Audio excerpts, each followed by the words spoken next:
Reguilon was through. Kane had that shot that was well saved, and then Kane had a nailed-on penalty right at the end. So, unbelievable decision. We couldn't believe it. We heard him go off. Decision, that. It was ridiculous. What's the point of VAR? I mean, they called him onside because he was onside. Fine, but what is the point of VAR when they can't even give a simple penalty? So it's weird. I just did not understand, Brad. No. How on earth, minimum, they didn't say to the ref, you might want to look at that. Yeah, exactly. That's the thing. That's the whole point of having them. It's like they make the decision to. No, there's no need for you to come and look at it. There's no point of having a ref then. Yeah, I completely agree. Exactly. The referee. I mean, when I saw it live, I thought, oh, it looks dodgy, but I don't know. Maybe he didn't touch him. So you can't tell live. And so there's no problem with the referee seeing that and saying, oh, no penalty. But then when VAR looks at it, hang on a minute, he's got him there. Ridiculous. And you take the referee going, look at the screen. Maybe the VAR guy had gone, oh, we're in injury time. I'm going home, mate. So it was the close sign closed. Yeah. Spurs have won anyway. Don't worry about it. Yeah. But people who know me know my thoughts on VAR anyway. But it's good. And now it comes to the game on Sunday, doesn't it? As you're saying, the Brighton game done and dusted, gone. Yeah. And I admit that I was wrong. I predicted a draw, so I'm really glad to admit I was wrong. Same as Still. Although I call it maybe it's a psychological ploy on my behalf, but yeah. So Sunday, West Ham. I know we're going to talk about top four. Personally, I don't think we're good enough to get it because we don't win the big games. We've lost against all of our top four rivals this season. If you think Manchester United twice, Arsenal once, and West Ham once. So if they're going to have any chance of doing it, they've got to win on Sunday and get that bit of momentum, break that awful win-loss record. But no, I can't see it.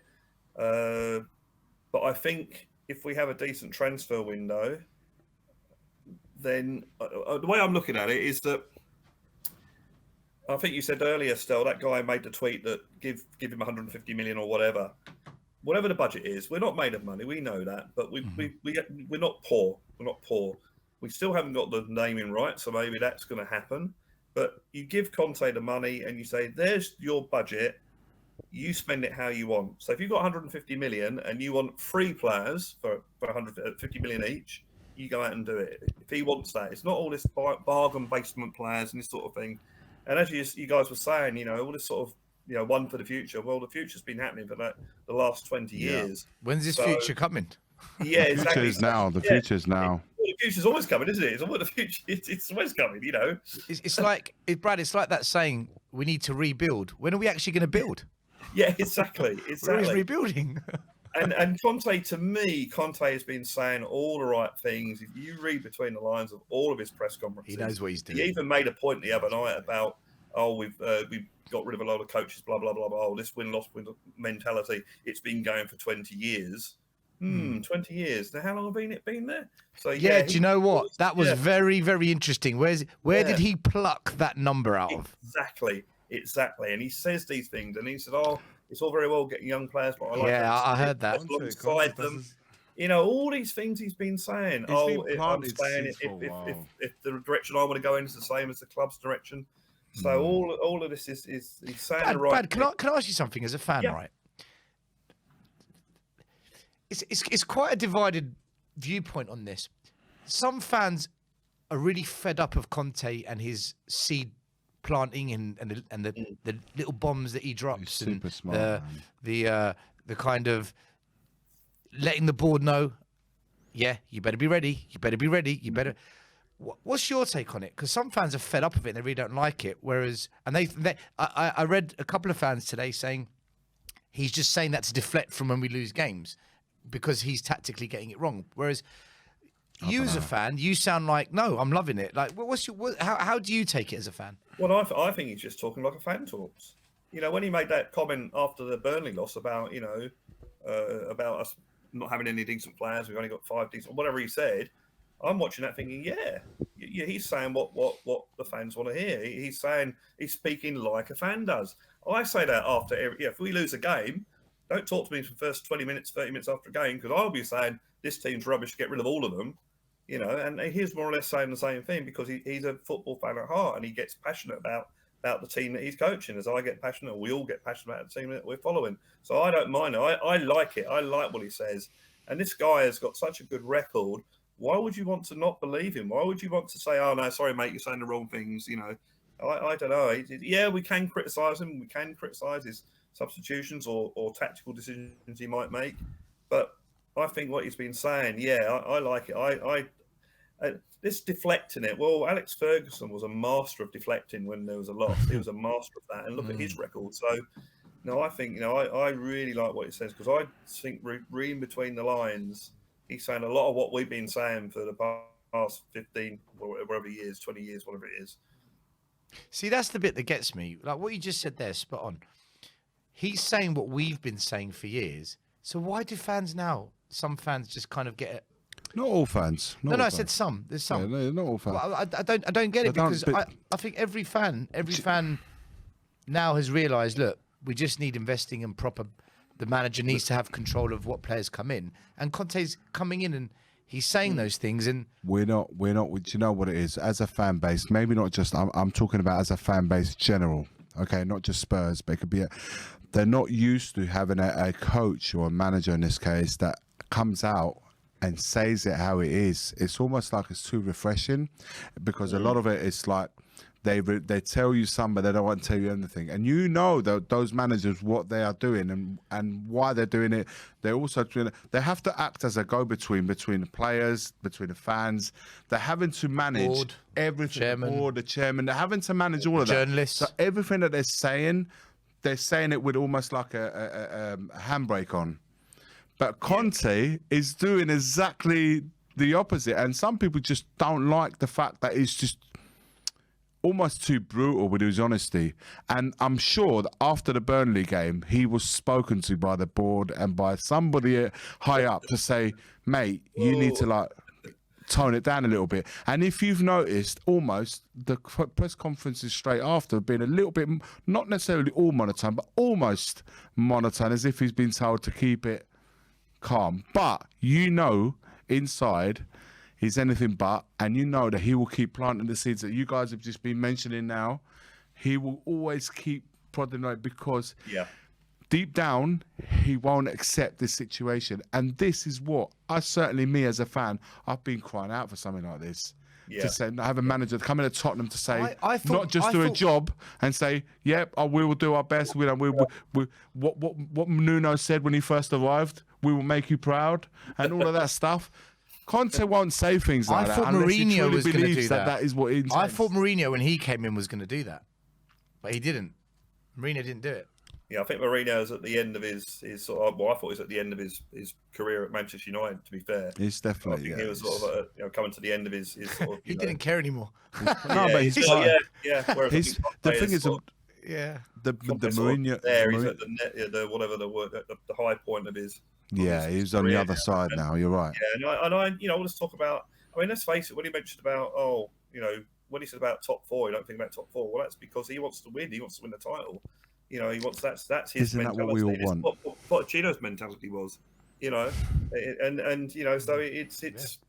No, I think as far as Daniel Levy and Enid are concerned, I think the fan base. Well, I hope if it doesn't work in the summer, and when I talk about work, I'm not talking about getting decent players in. I'm talking about getting decent players in early, so they go on the pre-season tour and all that sort of thing. Yeah. None of this sort of on the last day of this is when you start preparing for next season from now. They're talking about improving the scouting network. Well, then hopefully they're going to improve it. So we know what we want at the end of this, when the transfer window opens. They should be identifying players right now, and behind the scenes, they should be contacting football agents saying, how do we make this happen? Exactly. How can we shape up a deal? That should be happening now.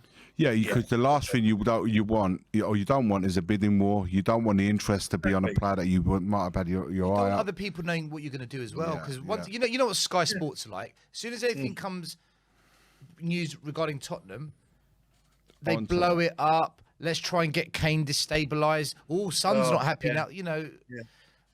It's like this, out of interest, this PSG thing. What was the source of that? Where was that? Who said that?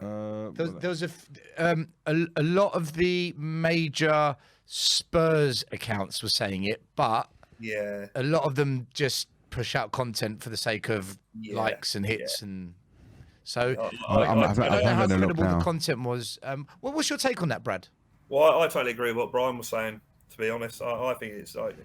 I can't imagine Daniel Levy putting a thing in his contract to say, "Oh, by the way, if it doesn't work out, you can go." So true. When you put it you like know, that, it just doesn't seem right. I mean, Levy wants to get the most out of any contract he does, whether it's a player or a manager or whatever. So, no, I think that's just press. I mean, the press, it's like after the Burnley press conference. That was great. That was lovely for the press. Great, we can make something of this. And that's what they do. It's like people like Tim Sherwood having a go at Bentancur. It's like, let's say something to get into the limelight. And I think on Twitter's not a very good indication, because I think it's human nature, and I'm guilty of this as well. It's human nature to tweet negative things rather than positive things. So that's why you'll see a load of people tweeting if we have a bad loss. I bet you the tweets of a bad loss will be a lot more than after a win. Do you know what, Brad? I think it's because what happens is when there's a negative story or moment that happens, that's the time. All the opposing fans will jump on it as well, and that's where the volume of traffic comes from. Whereas if Spurs win, none of the opposing fans are going to jump on that story. No one's going to get involved in our success. It's just the Spurs community that will enjoy that. And and that's where some fan channels, a bit like AFTV, that's why they're so big. Let's have it right. The WWE of fan shows, Arsenal fan shows. Yeah. Can you smell? So we've had the Express. The Express was one of them. Football Italia was another one. Caught Offside is another one. HITC reporting it as well. They were just sharing because one of them said it. I know. I'm just sharing with you guys where it's come from. And Brad, tell us about the match on Sunday. What's your thoughts? West Ham at home.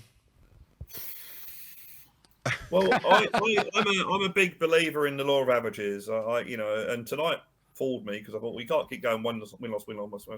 So that little record has got to break, and hopefully it breaks in a win rather than a draw, but which we haven't had for a time either. So on the law of averages, we drew a draw. No, I hope we win it on. We owe West Ham on Sunday. We had the defeat opening when the ground opened. We had that 3-3 draw. We had the game at, I was going to say Upton Park. But we beat them in the Carabao Cup this season at home, 2-1. Yeah, we did. Yeah, we did. We rode our luck. I hate saying that I'm confident we're going to win, because whenever that worries me. Whenever I'm confident of a victory, it worries me. But I'm confident we can win on Sunday, going into the international break, and then just see what happens. As I say, I think top 4 realistically is out of the question. But you just got to play your games, try and win as many games as you can. Hope the other teams lose as many games as they do, and see where we are at the end of the season. I know that's a bit of a cliche that all managers probably say, but I'm relatively confident about Sunday, because I think we need to break this record. We basically owe West Ham, and Tottenham have got to win a big game for a change. We haven't won a big game. And this would be one hell of a game to win. That's a 6-pointer. Man City, the big games. Well, no, but Man City is a game where you go into it not expecting anything, so there's no pressure there. The pressure's off. The shackles are off. Yeah. But these games is like the Man United game on Saturday. It's a pressure game. We've had it against Man United twice. We lost at Arsenal. We lost at West Ham. This is the game that, come on, guys. I mean, it annoys me after every loss. You see this thing on, we go again. I'm fed up hearing that. It's like, no, go out there. None of this sort of, training hard, guys. Training hard. Do you know what? We work hard, and I've got to work hard. And, it's like, no, look, we've heard I want to go to the stadium on Sunday. I actually want to be there for Sunday. I want a ticket for Sunday, guys. If anyone's got a ticket that they can get, Iggy, please get in touch with. What's your Twitter, Iggy? Iggy_Calcio. There you go. You can find me on. Have a look on Tottenham away. Let me know, guys. Have you tried ticket exchange? I will. Actually, Iggy, there's loads on the exchange. Someone's put a tweet out today saying loads of fans aren't going on Sunday because they're fed up. But I think after tonight's round, I reckon those tickets will go. I will never ever say I'm fed up until, like I said, we game by game. That's all I'm doing. I'm going game by game. I think it's too early to down tools, but I respect everyone's opinion that thinks differently to me. No problem with that at all. I understand why the reasons as to why you think we're not gonna make top 4. Absolutely fine, no problem with that. I just think, you know what? Let's just. I try so hard not to laugh when you say that. Listen, that's me. There's another 10. How many games? 10 games. The universe runs on mathematics, and mathematically we can still make the top 4. Oh God! I'm going by what Antonio Conte said. We must remain close. Get to the point where you're like 4 or 5 games left to go. And let's see how close we are. If we are really close, then I say, yo, let's have a look at it. I'll tell you something. If not, then I'll say, okay, it's not over. I'll tell you one thing. I'll tell you this, right? If we are close, as you describe it. He said it, not me.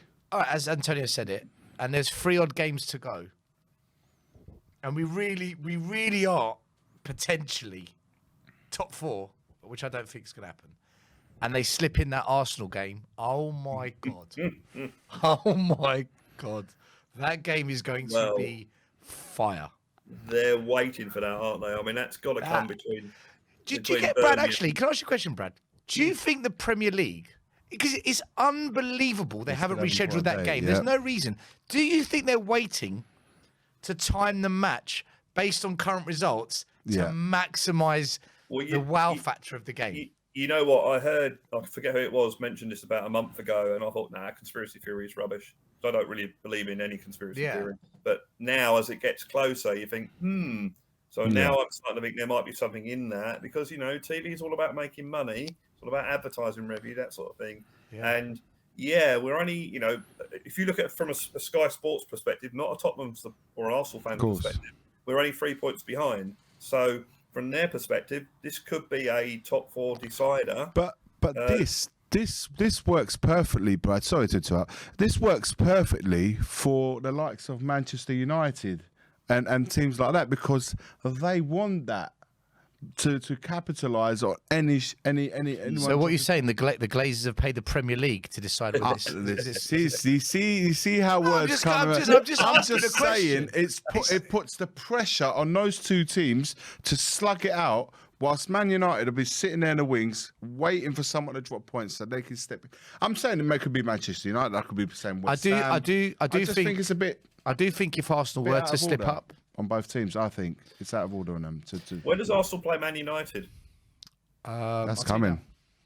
That's coming up. Iggy can check. I can do that. Carry on. Brad, one last question I want to ask you. If we were to draw against West Ham, do you think that's pretty much defeat? I want to win now. It's got to the stage now. I didn't. Of course we want to win. But if we were to draw, would you say that's pretty much the same as a defeat, given what we're trying to do in terms of top 6, or if you believe Iggy top 4, do you think a draw is just literally just nowhere? That is a loss.